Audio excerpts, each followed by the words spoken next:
Ladies and gentlemen, welcome to the debut, the premiere of the one and only Ace Heights podcast. I am your host, Moises Rijo. I'm here with my two boys, my special friends, the dearest of my homeboys, Cairo McCoy to my right. Speak up, boy. Hello. There you go. And Freddie Infante to my left. Hey, what's up, guys? All right, so this show, Ace Heights, is about, it's an acronym. It's going to be anime, A, culture, C, and entertainment, E. And we are from/live in the Heights, Ace Heights. So that's exactly, it's about as on the nose as it seems. We'll be talking anime, we'll talk movies, we'll talk music, we'll talk gaming, especially gaming, because we are some hardcore gamers. So, without further ado, let's bring in some icebreakers. Let's let the audience know a little about ourselves. I'll go first. So, I'm a massive RPG stint. I love me my fantasy and sci-fi gigs. And unfortunately, within the past 2 years, I've become a fan of EA games, which is a tremendous shame because they're evil as hell. Used to be a Drake fan, but not anymore since he started moving funny. I mean, with them 17-year-olds, you never know. Drake Bell? That's funny because it applies to both of them. But I was referring to Champagne Papi, but it's funny because that's fair question. But yeah, man, love me my RPGs. Used to play Warframe, not on that anymore. It's too kind of time consuming. And my fighting games, love of fighting games, and that will show up. So that's good for me. What you got, Cairo? My name is Cairo. I'm also a hardcore gamer. N-word? Oh, yes, of course. I'm also a hardcore gamer, and I'm unfortunately a sucker for the game known as The Avengers. Yeah, we know a lot of pain behind that one. Yes, I'm very ashamed. I'm gonna get a lot of dislikes off you. Dislike count. Already, we're losing people. Yes, I am a sucker for Avengers. I don't know how much money I've spent on Avengers, but it's a very shameful amount. We don't gotta talk about that. It's okay. we don't gotta mention it. It's more than enough. Warriors, More than $200. We don't gotta mention it. That shows you just how much of a Marvel fan is. He's also an aspiring actor. He forgot to mention that. I am an aspiring actor. You gotta mention that. You gotta let people know. All right, Freddie. So my deal basically, I play a little bit of everything. I get into fighting games. I get into arcadey stuff. I like indie games. Any game that's really out there, I try my best to dip my toes in, see what comes out of it. I'm not an aspiring actor like one of our boys here. Some would say I'm not even that much of a hardcore gamer. I just have a big catalog that I probably don't even get to half the time. But I appreciate that. But at the end of the day, I'm here whenever my bros need me. Freddie jacked that, but he probably had the biggest catalog out of all of us. So I'm just saying not hardcore gamer. Okay. It's a big catalog, but that don't mean I play my games. All right, so expect weekly episodes from us. We'll try to stick to schedule. Life happens, things go awry, but usually it will be four of us. A fourth member, he ain't here right now. He's out of state. Nathaniel Johnson. When he joins us, he can introduce himself, So defend your own honor when you can next week, little sis. But for now, we'll move on. It's more of a special guest, to be honest with Yeah, you. He'll be in and out around the podcast, but don't expect them too often. But his takes are something worth the listen. They're very interesting. I'll say that. Yes, sure. Fox News interesting. Anyways, mental health checkup. Fellas, how we feeling today? How we doing? What's the vibes?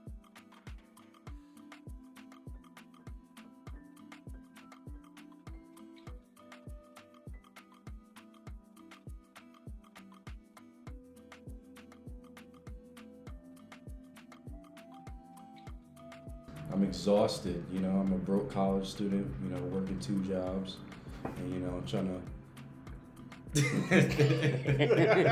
Don't worry about that, ladies and gentlemen. We just had a little side gander going on. But finish up. a broke college student working 2 jobs, trying to pay off his rent and, student loans and, succeed in life like everyone else. Hey, hustling like a lot of people are, brother. Ain't no shame. Freddie, what you got for us? I'm currently in college, but besides that headache, I'd say mental health wise, I'm doing great. I mean, we just came from seeing Creed 3, and no spoilers allowed in the podcast, but it was pretty good, and I'd say it's definitely worth the money to see it. Even if you haven't seen the first two movies, I'd say is a pretty good contender to see without any context. By the way, Freddie is graduating soon, so this year exactly. So that's on the up and up. And yeah, we will do a Creed 3 review, spoilies free and spoiler intensive. That will be next week's episode, though. Give Nathaniel Johnson a chance to catch up. But for me, I'm okay. I'm doing okay. My boys are just very good spirits. I'm in good spirit. My mama love me. Ate good food. Got some money in my back pocket as I hustle for that grind and getting a new job. So, on the up and up. But let's get started, fellas. Let's get started. So, in gaming, PSN, Sony had their State of Play 2023. And they put out some bangers. They put out some mids. And they put out Suicide Squad. Sorry, Carl. But we'll talk about it. We'll get to it. But first things first. They, of course, announced the monthly PSN games that are for free from PS Plus subscription. If you pay the money for it, it's free games if you can pay for it. Look at that. It will be Battlefield 2042, the best game Cairo has ever played. I don't know about that one. Played the beta, that was pretty garbage. And now it's free to play. Yeah, well, they know how to sucker me, and they really do. Yeah, they're going to get you again with that free download. Of course. Yeah.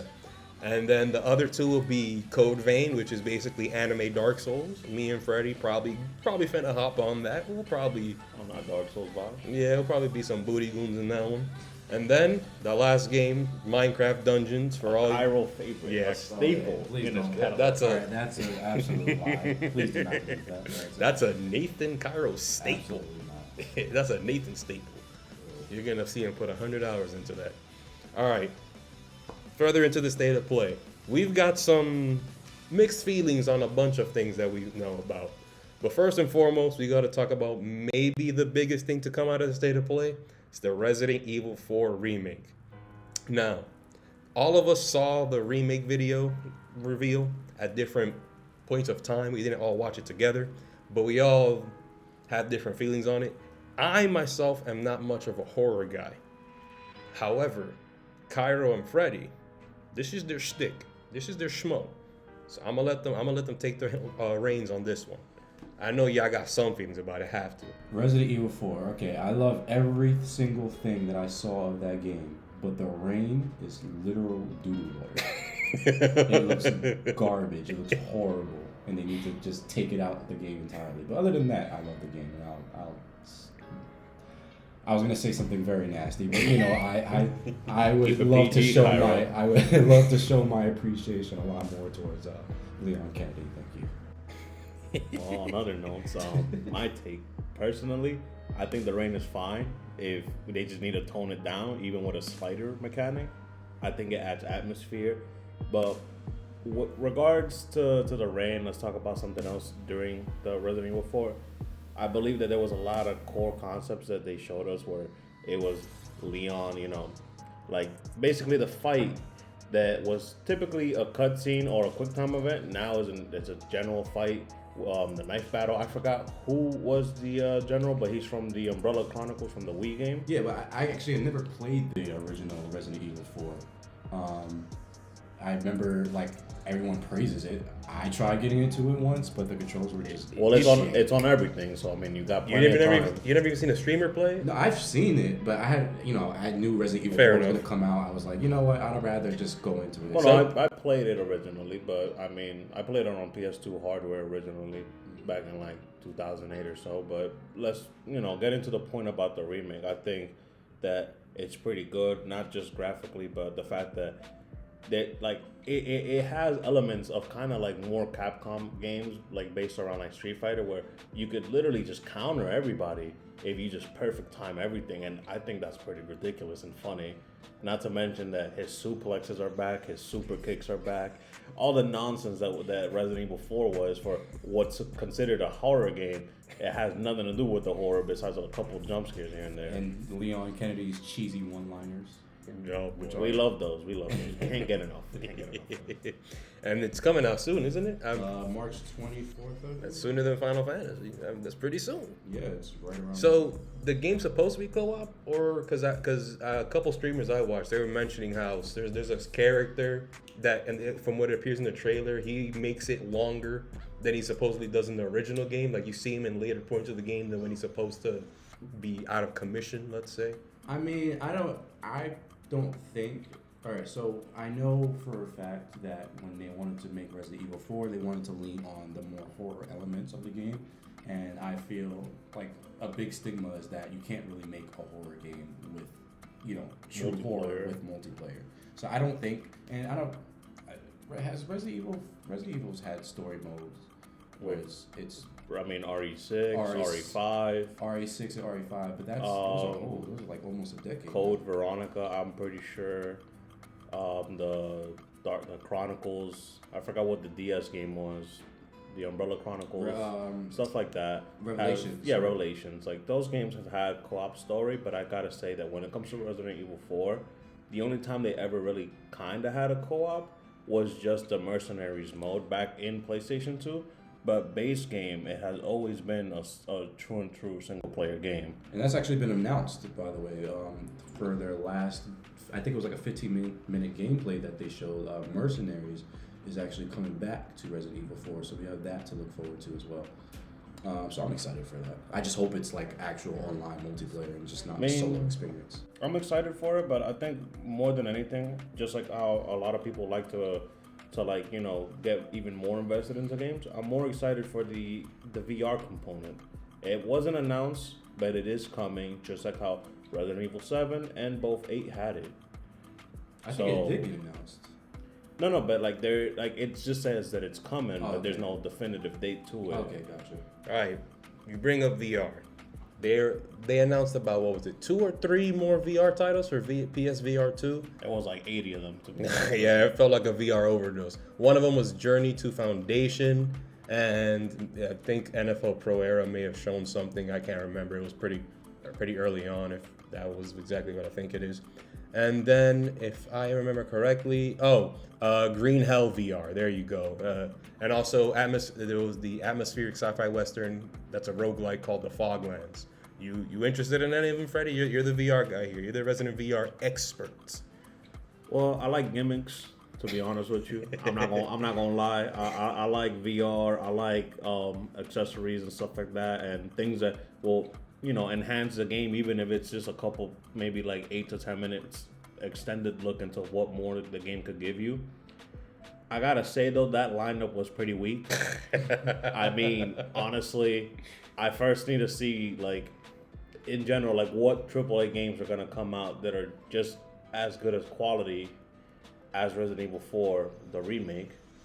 But my thing is just that all of these games so far that they showed in the state of play were pretty much the same. You shoot something with one hand, and then with the other hand, you have like a magical power, which is just the gimmick to every other game. But bro, one of them is a roguelike. Well, it's the roguelike that plays the same. The only one that was any different was the one that just reminded me of The Forest, which is a survival game, but it's Minecraft with the VR helmet. It's just better graphics. What would you prefer? What type of game would you like to see for the VR? Yeah, like something like the Horizon joint that came out last year. Yeah, it's interesting. I think the Horizon joint is good, but then you're also paying close to full price for the experience of climbing. I don't want to pay full price for experiences. I want to play and pay for full games that are VR. All right, So if I could get Resident Evil 4, 7, and 8, and I could get other games that are just like those that are full games all in VR, then I would be more likely to dive more into VR itself. Okay, so VR, good luck next time to convince us to buy you. Except Freddie, but even then he said he's good for now. All right, so Had to mention this because it's a popular game, so it counts. Destiny 2 Lightfall launch trailer. They brought out new quality of life features for you people still playing this game. It feels like 20 years later, damn near. All of us excited, right? Yay. I've never played a Destiny game in my life, and I don't intend to. Okay, Freddie. Oh, wow, excitement. I mean, I got Destiny 1 when I got it on the first white PS4 that came out. Other than that, I've tried Destiny 2 because it was free to play, but like, it's just more of the same to me. And if I really wanted to play shooting mechanics like that, I would just go and hop on Halo. Even though Halo's having a tough time too, but I still think it's way better than Destiny. Yeah, we don't talk about Halo Infinite for now. That's a future episode. So Destiny 2, your game good. People like it. People love it. People still play it. But Not us. yeah, we'll. There's another quote unquote live service game we're gonna touch on more anyway. Yeah, Cairo, sorry, bro. We had to do it. Suicide Squad. Justice League Kill the Suicide Squad. The demo release, that was the last segment of the state of play, and arguably it was the biggest and possibly most controversial. They showed gameplay, more gameplay than before. They showed a little bit of more story. We got to see the Flash do more of his shenanigans. We got to see Wonder Woman. It was her reveal. She looked kind of cool in her armor, I'm not gonna lie. She wasn't too injustice-y, so I appreciate the ingenuity and creativity in her design. But the gameplay, we got to address this one.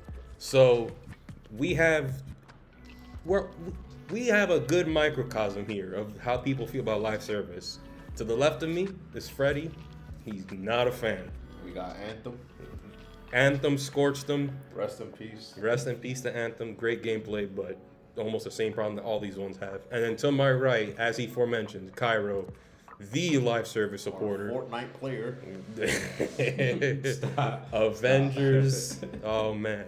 This man had a tough time letting go, but unfortunately, the devs made him let go. Moises had to stop playing with me for me to stop. Yeah, I'm in the middle. I loved Anthem because the gameplay was great, but I mean, I can't support something that no one's going to hop on me with, and eventually, if I say you stop caring, then you stop caring. I guess I have to too. Avengers, I was on it as well, but I gave up on it as well not only when it started slowing, but when it just seemed like they were rudderless because Square Enix wasn't really trying that hard to support Crystal Dynamics. So when it came to Suicide Squad, and we saw the gameplay, we expected a superhero game, some looter shooteriness.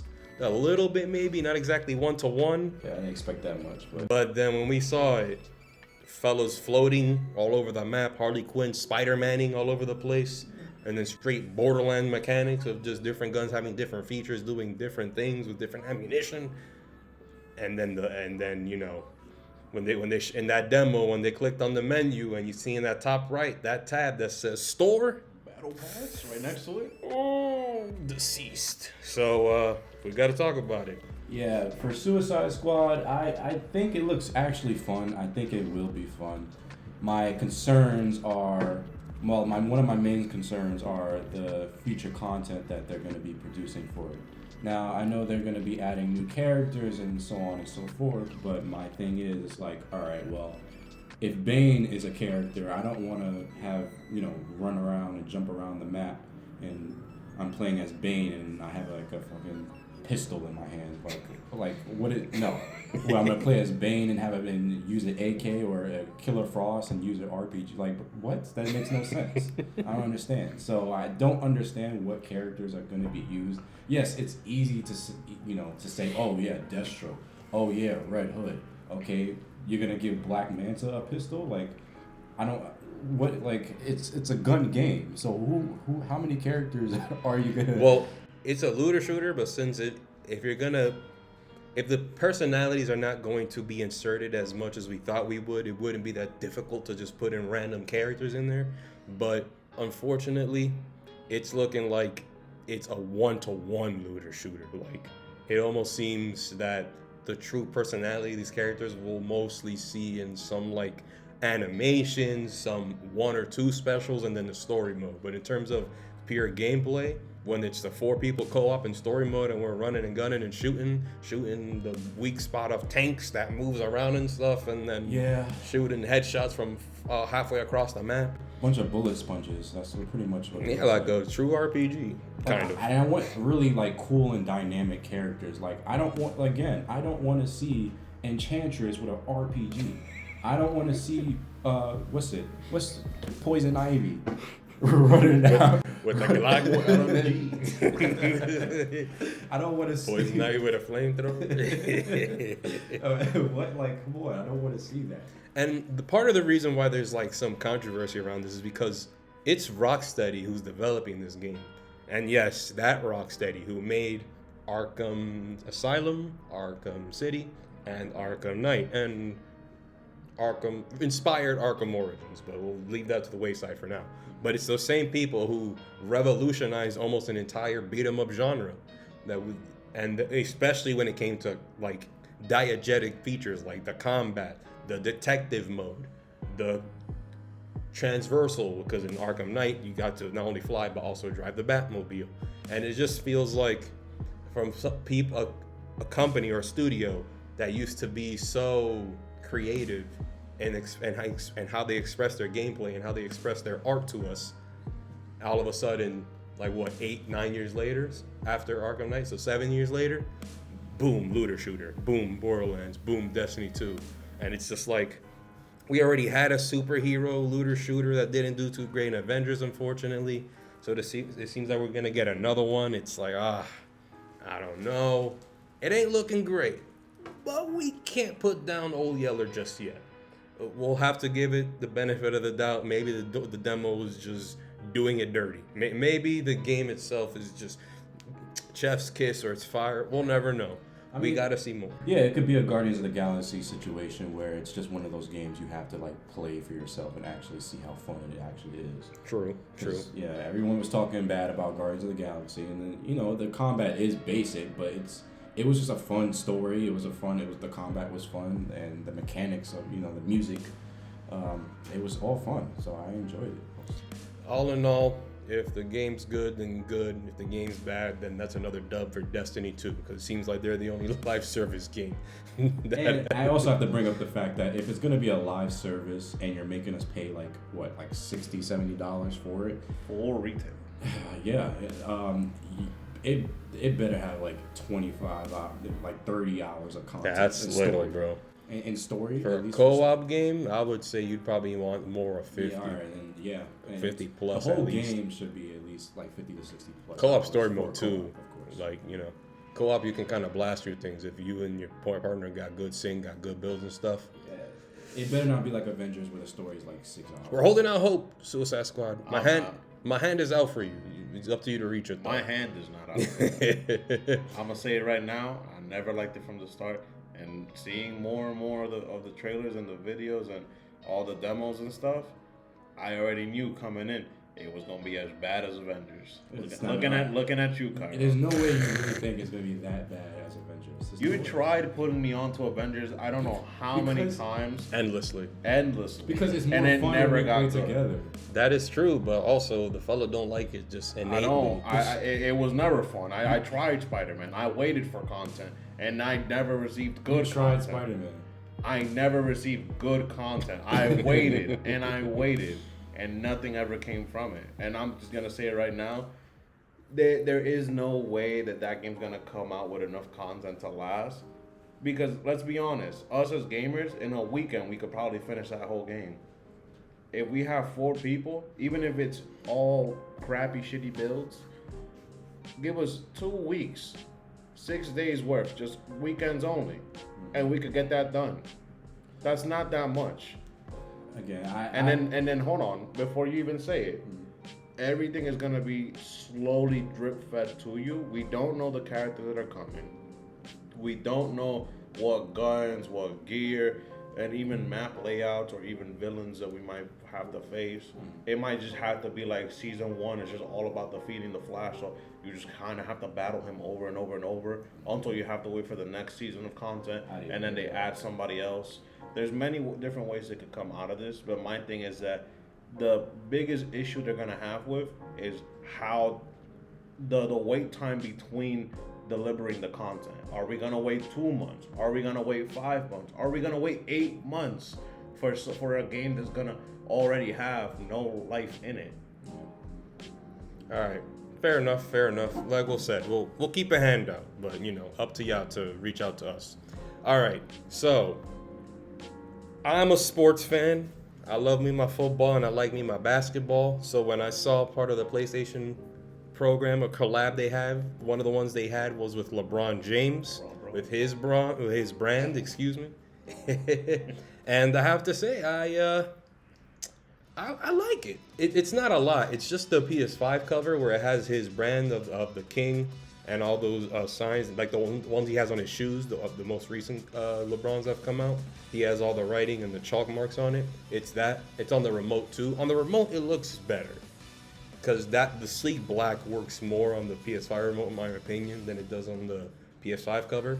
But I'm more excited that they're willing to reach out to heads like a LeBron, because it means they're not just being inclusive. They're not just doing RPG. They're not just doing streamers. They're not just doing known YouTubers type stuff. They're expanding, and I like that mindset from Sony. So I'll be interested in what more they release. They're going out of the ecosystem, and it's definitely a great change and a fresh breath of air, just to see like there's more inclusivity, and that at any given time we could always be surprised by who they try to reach out and how they try to change PlayStation as a whole, even when it comes to branding and dealing and sponsoring. Yeah, I mean, it's not too surprising because gaming, unfortunately, is becoming more corporate. But there's some benefits to it. Like, we got A$AP Rocky to help develop the quote-unquote culture in Need for Speed Unbound. Still waiting for that update. That's another thing. That's another topic for another day. But Come out in January. No, March. Well, originally, that's what the come out. no, I think the update about the update. It was a verbal update about the physical update. That's what we got. But we'll get into that later. It's a good sign that they're looking towards the right audiences and they're expanding their influence. So I'll appreciate that. Now, the last half of the gaming segment we got, the state of fighting games in 2023. So I'm a big fighting game head. Cairo loves them fighting games too. Freddy loves them too, but he dabbles, but he has some beef with some of these newer titles, not the anime ones, mostly looking at Mortal Kombat and Street Fighter type stuff. Street Fighter 6 showed 3 new character reveals. Zangief coming back, Cammy coming back with an actual character design this time. At me, you Street Fighter fans. And then a new character named Lily. The game is coming out, it's around the corner. So much hype for it. All these Street Fighter fans were still paying big money to attend these Street Fighter 5 tourneys, and Evo was already racking up the bills for that that Street Fighter 6 tournament. So I'm definitely excited for Camito, because that's what I call it. Oh my! Oh my! Well, we have a menace here, fellas. You just found this out now. That's my favorite character. I mean, come on, her and Karen are my favorite. And listen, we're not gonna lie. This fighting game community needed this because besides the Tekken 8 reveal and then the Street Fighter 6 coming out, like fighting games have been looking horrendous lately. There's a Smash drama, which we'll address at a later date, but Panda Global, the CEO stepping down, so many people dropping out of the sponsor, and that Smash hasn't been on good footing as of late. And then Fighters that right now has had its worst meta since GT Goku Season 2. Melty Blood died like a week after it came out. Nickelodeon Fighters died on arrival. Multiverses had one Evo event and died after. It's not looking great for the fighting games right now. It's not looking great. And then MK12 couldn't even be shown to us in a decent and proper way. We had to have it leaked by accident, well, quote unquote by accident. So these games, hopefully they give us an infusion of adrenaline that we need, because I can't whoop nobody's butt in these games, and I'm not happy about it because I need to put foots in fellas. All right, I just need to. Yeah, he always loses against me. So. Yeah, sure. Yep, sure, absolutely, we definitely do. And speaking of fighting games, we also have the Naruto Boruto Ultimate Ninja Storm Collection. I know Freddy got some words to say because it's his favorite series of all time. Hit me, man. Come on. I don't even want to hit it. I'm gonna be honest. I already got the collection. I don't need another collection unless you're gonna add Storm Generation, Storm Revolution, all the mid-Storm games that were part of the Storm branding. I don't want another collection because all you're doing is just you adding 2 characters, giving me Storm 1, 2, 3, and 4, which y'all already sold as a trilogy. Y'all sell them separately and y'all sell them as a bundle already. I don't need another one. Like, either you give me Storm 5 with the Boruto characters and a decent story, because y'all already got a story, because Boruto's still going somehow. So, y'all can make a whole ass game, CyberConnect 2. Like, you either stop or you make something new. Yeah. I don't want the same thing given to me 5 times in a row. I'm only going to pay for it once. Yeah, just put in some character models for the dinosaurs they end up fighting. Anyways, yeah, fighting games, do better. We need better from y'all, please. The Street Fighter and Tekken and MK12, y'all couldn't come fast enough. Because it's looking rough. Evo is probably going to be the hypest thing of the year, because it usually is, but even then, there's no Smash in it, and then fighters couldn't even bother making it because that's just how down bad we've gotten. The best players aren't playing no more. We need something. Please, Ivankov, give him them hormones. Super Saiyan 4 is too OP for me. I'm gonna be honest. He's the least of the problems. We're at a point where in next gen we got no next gen fighting games, and literally to show this in Evo they already announced that Marvel vs. Capcom 3 is coming, an oldie, a classic, and that's gonna somehow manage to save Evo. It's in the lineup. Yep, it's in the lineup. Not 2. 2 was in last year. Again, yeah. retro gaming coming to save the day because whatever we getting out right now ain't good enough. Melty Blood was in last year because it came out a few months before Evo, and now Melty Blood has been forgotten because it's Melty Blood. All right, that's that for gaming. We'll come up with more next week as we learn more about possible details, anything, and then possibly, kind of maybe if Spider-Man maybe kind of shows up in some maybe kind of fashion or form. Even Wolverine. Listen, man, we still got a couple of things. It's bound to happen, okay? Spider-Man's bound to. It's coming out this year. They have to show something. No time soon. It has to see something, okay? Hold out hope. All right, let's move on to anime because, funny enough, on the way to go to Creed 3, we found out that there was a Demon Slayer movie. Came out. Never heard of it. On the same day. Same day. Never heard it. I kid you not. Just a few hours short before that, I just found out there was a Demon Slayer movie. So then I saw, and if you keep up with Demon Slayer, of course, if you got past season 2 of Demon Slayer, you know that some people are out of commission and they're plastered right on the poster of the new movie as with certain limbs that they do not have. Spoilies? I won't say who, but yeah, there's some people that are not supposed to be in the supposed third. They haven't updated the roster yet. And listen, it led to this, and online there's always been this debate. It happens with My Hero and it happens with Demon Slayer. A lot of people swear it's the greatest thing they've seen since sliced bread and mustard. Other people think it's less remarkable than a gray screen TV. So, we gotta answer this question, fellas. Is Demon Slayer mid? Yeah. Honestly, yeah. Oh? I mean, I'll start off by saying, look, it ain't no Jujutsu Kaisen. It ain't no Naruto. It ain't no Bleach. And it definitely ain't no Dragon Ball. It ain't no big 3. It's middle of the pack. It ain't even One Piece. But it sells like those. That's the problem. It can sell like it because, again, there's nothing at the moment that is spinning heads as good as it. But that doesn't mean that you can still compare them to the greats. That's why we had the big 3, and that's why they're still to this day considered the big 3. Even if they're not putting up anything new, their legacy is cemented. And even if you're breaking records, once your series is done, once the novelty wears off, once your show ends, the movies end, and the OVAs end, ain't no one gonna talk about you because at the end of the day, the next manga that's gonna be completely different, but let's just say, I don't know, Demon Slayer 2 or something, but it doesn't have to be. Just give it whatever name you want to. Any next series is gonna come up, is gonna have to have its 15 minutes in the spotlight. I somewhat agree with you. I feel as the story-wise, I feel like the story's good. But animation-wise, I feel like it is one of the best animated series of all time. I mean, just that fight alone with Tengen in the last season was just one of the most beautifully animated, just fights I've ever seen. I mean, you know, certainly colorful. It was colorful, and then it was consistent. A lot of the times we see, you know, these animations from afar. You know, they'll dim down the quality a bit because, you know, they want to show more fluidity in the movements while they're fighting. But what Demon Slayer did is that they kept it consistent. You can see every single detail from afar, from every single angle. And it was just, it was movie quality stuff. And I feel like because of the animation and because of the consistency of that animation, we got something that it's definitely going to be memorable and definitely going to be talked about for years. Not the story, but the animation and the fight sequences.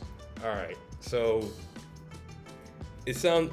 Freddie said definitely mid. Cairo, you're on what? Slightly above mid. Actually good. Only for the animation and the fight. Good animation, but everything else forgettable. Yes. Well, let's call it out of 10, guys, if it makes it any easier, rather than good, average, and subpar. I mean, if you got a number you want to hit it, we're right on the nail with. Go ahead. A 6.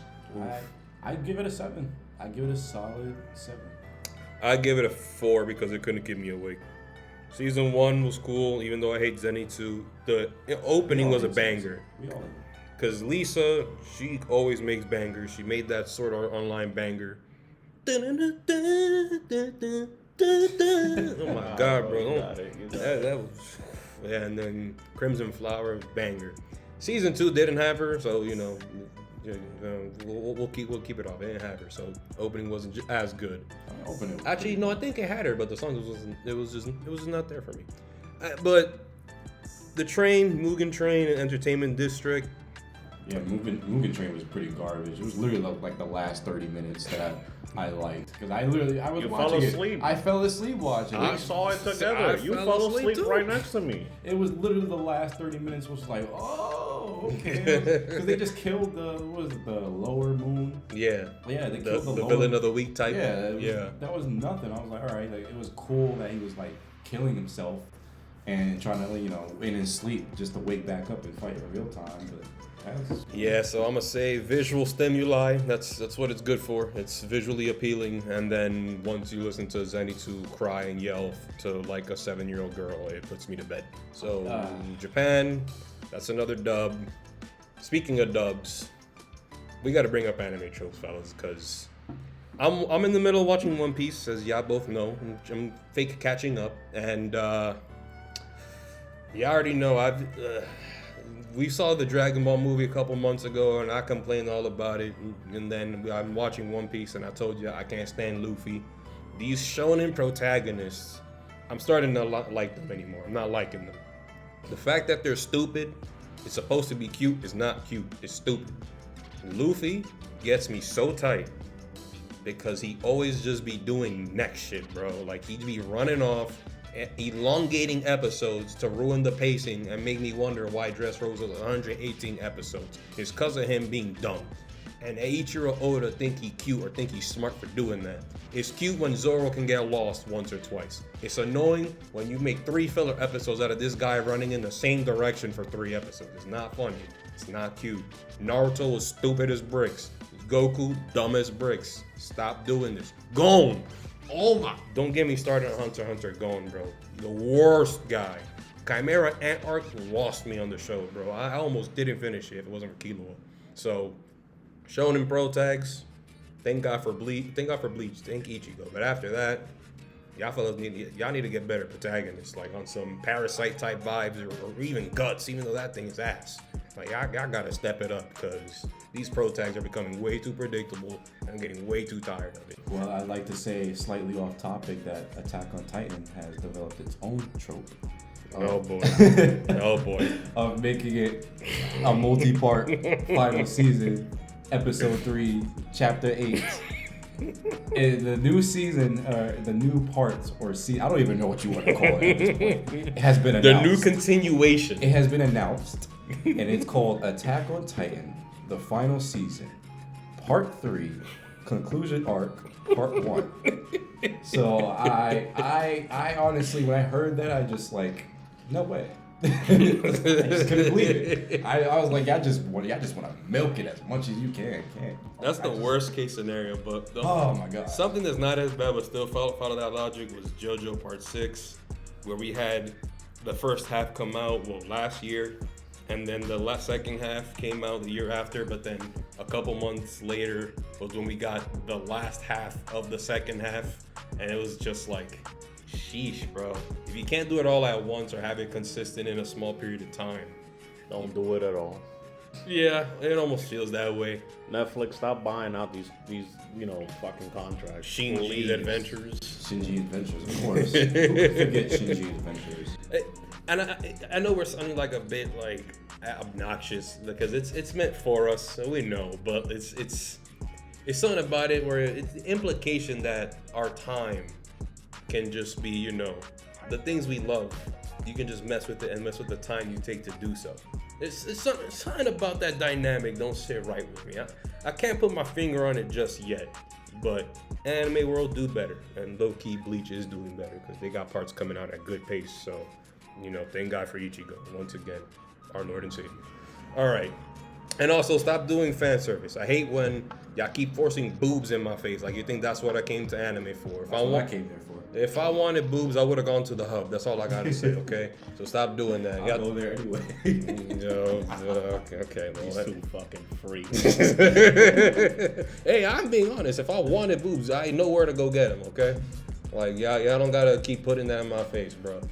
One Piece got women looking like broomsticks with a melon on their head. Like, that's not cute, bro. It's not cute. All right. We've hit a good portion of the show. We're in the final stretch right now of our first show. Fellas, we feeling good about so far? We got the jitters out. We're getting comfortable a little bit. It's been pretty exciting. I love being on the show. Yeah, it's the start of big things to come. So, we'll want to end on a good note, on a high note. Anybody here want to share something about the experience, how it felt, maybe a sort of something you should think about in the next few episodes, a way to attack a topic, how to prepare, or just like general things to do while talking to keep yourself energized, motivated, or informed? Anything? I mean, it's a first, so you don't. If it could be something simple, or it can be something innate. No, I don't have any thoughts as of right now. I mean, I really had fun and just talking, Yeah, like I wanted to keep it casual just to make it easy. Like I wanted to take the brunt of the work because that's something I prepared for in school. So I just wanted to make sure y'all felt like y'all could enjoy just doing it, Because that's how my boy Charles, when he ran his podcast back in Buffalo, that's how he made me feel. Despite the fact he eventually made me produce some of it, it still felt easy to get into. And that's kind of the energy I wanted to have for us. Shout out to Charles from Buffalo. Word. Charles Gilbert, you the bro, you the big bro. You already know I love you, homeboy.